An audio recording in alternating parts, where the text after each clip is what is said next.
nkwanirizaako gwe munnange akyagyeekuumiddeko ensi Buganda. Anti munnange ensi Buganda kuno kwe kwaffe Kabanda Musoke ow'ennabalanga obukoba kyaggwe akaala amatendo. Nze nkubuuzako nateera olunaku olwaleero, kansuubire nti munnange oli bulungi. Olunaku olwaleero nkuleetedde ekika eky'ab'omusu. Ab'omusu musembere leero bino byammwe munnange. Akabbiro k'ab'omusu kayozi era nga omukulu w'ekika ye Muyingo Essama Mawokota. Muyingo Essama Mawokota ye mukulu w'ekika ky'ab'omusu era ng'omubala gw'ab'ekika ky'ab'omusu guvuga nti ekivu kizza okuluma n'okutwalana.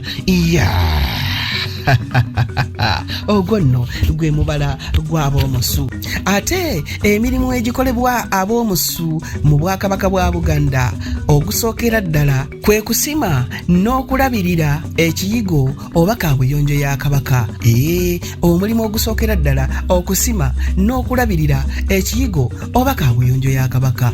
Era omulimu omulala kikaawa ekawoko ye yakomaganga embogo za Kabaka kwe yatuulanga nga bamumwa enviiri. Obadde ekyo kimanyi gwe ow'omusu nti kikaawa ekawoko ye yakomaganga embogo za Kabaka kwe yatuulanga nga bamumwa enviiri. Ebyo nno n'ebisingawo obisanga wano ku nsi Buganda. Nange Kabanda Musoke ow'ennabalanga bukoba kyaggwe akaala amatendo. Era kambikomye wano tudingane mu kitundu ekinaddako nga nkuwa amannya agatuumwa mu baanattu ab'omusu, ab'obuwala n'ab'obulenzi. Aye Katonda kuuma Namulondo.